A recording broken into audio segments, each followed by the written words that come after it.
The appointments are lined up. You waiting for somebody in there? Got an appointment. And it's not about what you want to hear, but what you need to hear. It's not personal. It's strictly business. It's time you and me had a private talk, Winger. Step into my office. It's Step Into My Office with Michael Lombardi. Mr. Lombardi, we'll see you now. All right, it is time, and the first person that needs to step up into the office is Chris Ballard. Michael, what does Chris Ballard need to hear?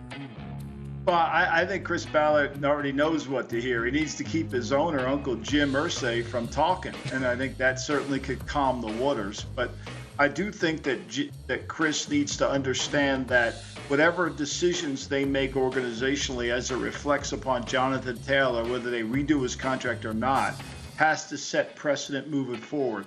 It's easy for the fans at home to say, well, just give them some more incentives or give them more money. Yeah. Well, they don't understand the ripple effect that it creates moving forward. And typically, especially with contracts, when you give a guy a contract, you give guaranteed money in exchange for seasons. If you're just giving away without adding any more years onto the contract, that becomes a problem. Now, would the kid be willing to take a 3 or 4 year deal? Maybe. But I don't think Chris Ballard or Jim Irsay are in the position to want to pay $17 million a year to a running back, especially the way the market is. So I think what Chris needs to hear simply is this: calm the waters, focus on the season. Let's make sure he's healthy before we engage in any other conversation, because I think it's really important that his health is first and foremost. And whatever you do, Chris, everything you do towards him, if you give him a new deal, tie it to winning. Tie it to winning. Because what the last thing you want to do is have him have a year that he had last year. You pick high in the draft and you're giving him incentive money. Yeah, and we saw the New York Giants do that with Saquon Barkley and his adjustment of a contract, that 1-year deal that he signed right after the tag deadline expired, and his incentives are tied to them also making the playoffs. So Saquon Barkley's interests and the team's interests are aligned for him to go ahead and maximize the amount of money that he is able to make. All right, the next person is the Tampa Bay Buccaneers head coach, Todd Bowles. What does he need to hear? Well, I think Todd needs to hear simply, one thing, when you have 2 quarterbacks, you don't have a quarterback. And I think what Todd, you need to do, and unfortunately you've been in this situation before where you can coach the hell out of the defense and make the defense good, but offensively it's going to be a challenge. And I would urge you, Todd, to pick the quarterback that you feel like doesn't make the complicated, right? Doesn't make the easy throw hard. I think that's really important. And I also think that you need to be able to get your offensive line to where it's constantly improving, where you can run the football a little effectively to take some of the pressure off the quarterback. But my instincts tell me I think Kyle Trask gives you a better chance. We've already seen Baker Mayfield have his run. People know how to defend him. And I think people understand what he gives him the most trouble: pushing the pocket, moving forward, and can he throw the ball outside? If we're going to get the ball to Mike Evans, which we need to, if we're going to get the ball to Chris Godwin, I think Kyle Trask might give us the best chance. Is it perfect? Absolutely not. We're going to have to play it close to the vest because we don't have a quarterback, and that's going to happen probably in next year's draft if you can get to that point. So try to do the best you can with what you have. That's a good point that you bring up at the end there, if he can get to that point, because I'm sure Todd Bowles, like, we haven't heard any Todd Bowles hot seat stuff, but if it's a bad season here, I'm sure he's looking over his shoulder saying, hey, am I going to be around to draft a Caleb Williams or a Drake May or one of those guys? Well, we know this, right? The Glacier family has fired Tony Dungy. They fired John Gruden, right? They're not prone to not making changes. Mm-hmm. So, when they think they recognize a change needs to occur, they do it. Yeah. So Todd Bowles, we got to see some improvement here for the season on this team, and be careful which quarterback you end up choosing to be your week 1 starter, whether it be Baker Mayfield or Kyle Trask. All right, there's something going on in Carolina, because last week head coach Frank Reich was in the office. Now it's rookie starting quarterback Bryce Young who's entering Michael Lombardi's office. Look, Bryce, I think one thing you've got to do is continue to protect yourself, get rid of the ball, keep learning the offense. Now at the part of the season that we've come to is the playbook's thrown out, right?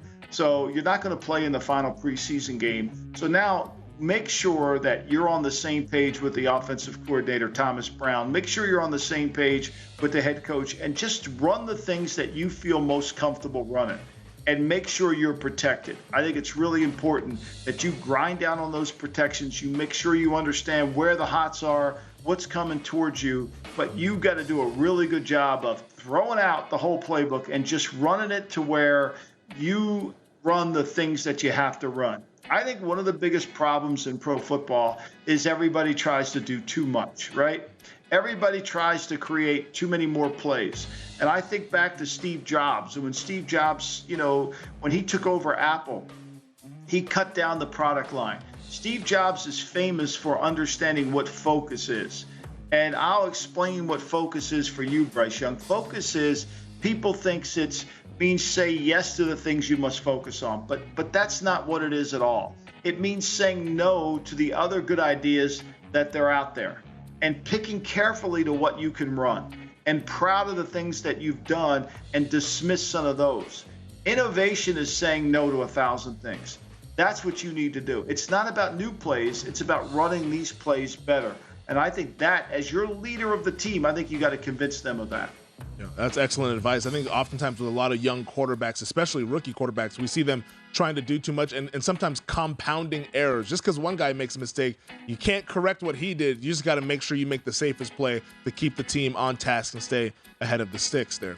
All right, Jadeveon Clowney, former first overall pick back in the Houston Texans back in 2014, now on the Baltimore Ravens. What do you got to say to Clowney? Well, look, I'd say make sure your knee's strong, stay healthy, and pick your spots, right? Like, you're not a 60-minute player any longer. You've been on 6 teams already. You're a first-round pick. We know you've had shoulder surgeries. We know you've had knee problems. We know you don't practice quite a bit. Like, pick your spots and make sure they use you in the right role, the Justin Houston role that was there last year for the Baltimore Ravens. And then make sure that you can have some of the production, because you could help this football team, but you got to be able to stay healthy to do that. And I think that's going to be the key for you, is staying healthy and understanding your role within the framework of the defense. Not 70 plays. Let's try to get us 15 to 18 to 20 really good plays.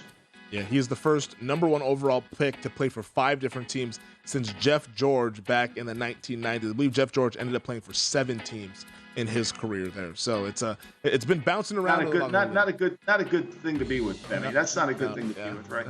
Man, but Jeff George, he had a hell of an arm, didn't he? Back in the day, great arm. He had a hell of an arm. But it goes to the point where you can be talented, but you got to have everything around you. That's what worries me about Zach Wilson. You talked about Zach Wilson, showing more this year. Zach Wilson showed he's got skills.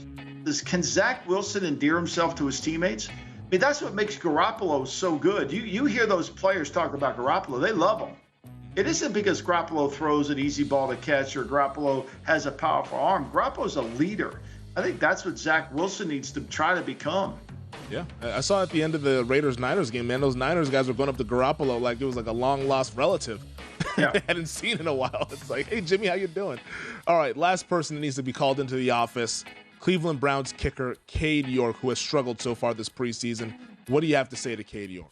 Well, Cade, I'd go back to North Dallas. You spent time with your kicking coach down there. I think you need to really spend some time with him, because one thing I've learned in my career is teams give up too early up on kickers, right? Like, let's just take, for example, Jason Elliott, teams gave up on him. All of a sudden, he's a Pro Bowl kicker. Same thing with Harris Buckner. The Carolina Panthers drafted him in the 7th round. They cut him, and next thing you know, he's on the Chiefs. The Eagles get the benefit of Elliott because somebody else cut him. Remember, they were going to go with Caleb Sturgis, and he got hurt, and it led him to Elliott. So that everybody goes through this. We just got to get you to the other side, Cade. We got to get you to understand why you're not kicking the ball well. And I think the biggest issue you're having is we can't handle. It's right, left. You're playing what I call army kicking, right, left. It's never consistent. So we need to figure out what that is. If we need to fly your kicking coach in here, we'll do that. But you're an important part of this team, and I have a hard time wanting to give up on you too early because, as I cited, with Elliott and Buckner, those guys have proven to be great kickers, and both of them got cut. So we're just got to fight our way through this.